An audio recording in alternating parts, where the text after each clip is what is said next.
You guys ain't gonna put anything. It's closed. Okay. Yeah. So go back on the way.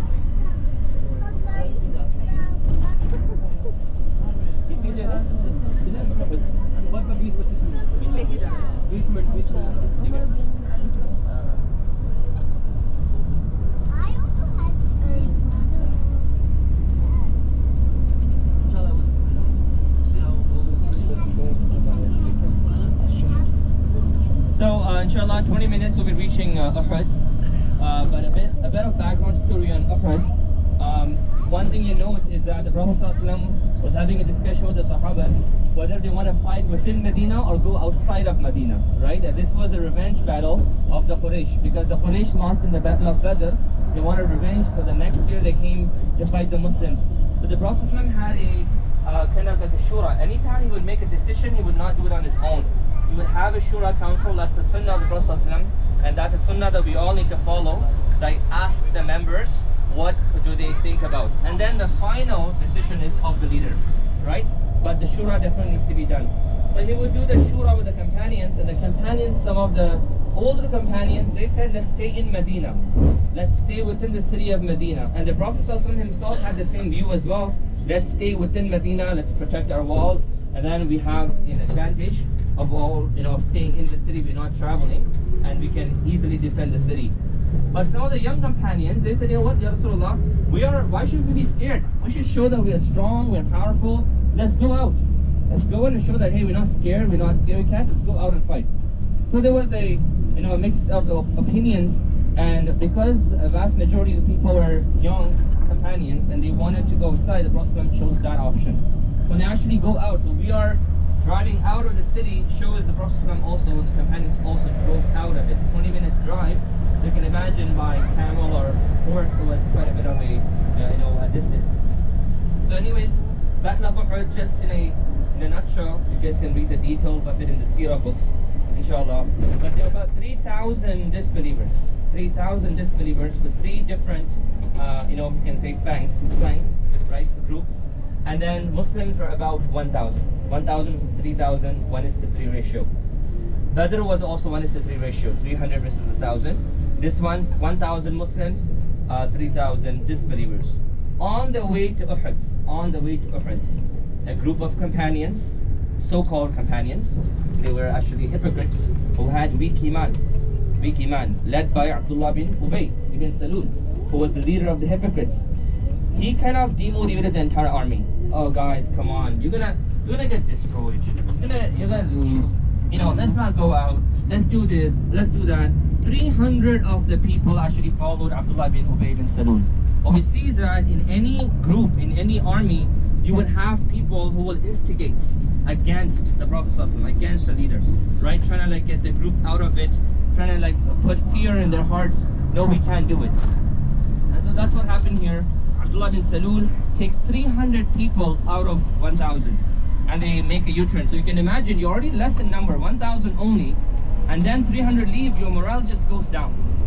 But the Sahabas know that our power and strength does not come from the number, it comes from Allah, right? وَلِلَّهِ الْعِزَّةُ لِرَسُولِهِ حَسْبُنَ اللَّهُ وَنِعْمَ الْوَكِيلُ. We rely on Allah, nothing else. So they remain firm. By the way, Battle of Uhud was a battle of test to see who is true in their iman.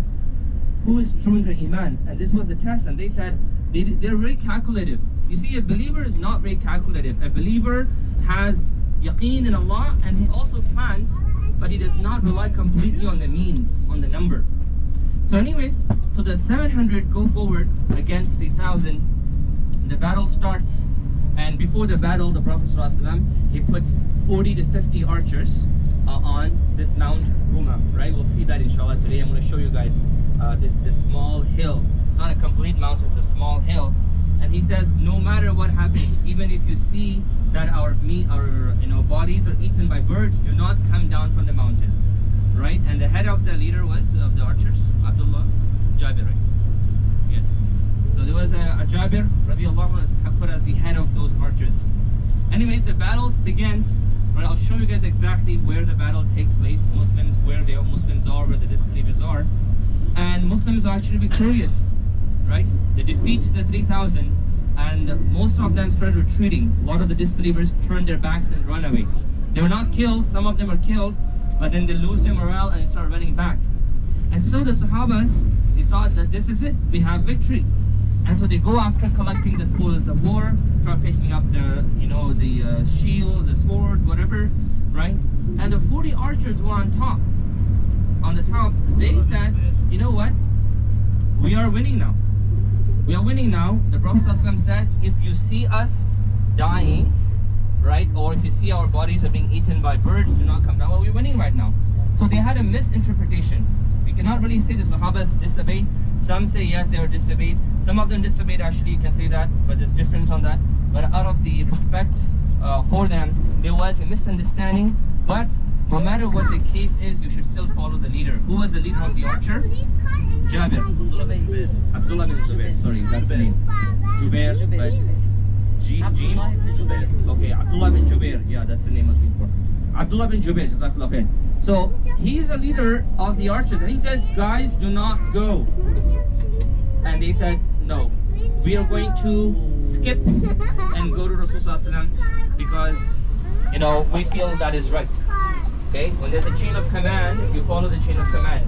If the Abdullah bin Jubair is put in the spot, in place, then you should follow. Anyways, what happens is a lot of companions come down, and then one of the giants, right, soldier of Allah, Saifullah, Khalid ibn Walid, radiallahu anhu, he becomes obviously a Sahabi later on. He sees that gap, and he's going to take he has his horses ready, and he takes the path around that hill. I'll show you that inshallah.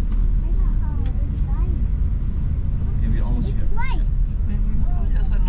He takes a spot around, and he comes from the back and attacks the Muslims from the back. And the kuffar who went, they turn their backs and they come and attack the Muslims from the front. So the Muslims are basically sandwiched between two armies, and they don't know what to do. That's when they run up to the mountain of Uhud. And the Prophet ﷺ calls, وَالرَّسُولُ يَدْعُوكُمْ فِي أُخْرَاكُمْ. Right, I want you guys to read Surah Al-Imran on the post-Battle of Uhud commentary. And during the Battle of Uhud, what exactly happened, I cannot even explain like the way the Quran explains, because Allah had the camera moving around telling us exactly what was happening inside the Sahaba's heart, what was happening with the disbelievers, what was happening with the hypocrites, how the camera's moving is amazing. Anyways, now they retreat up to the mountain of Uhud. The Prophet ﷺ goes up and he's calling people, come, the target is him. All the companions, they flock together to protect the Prophet ﷺ. And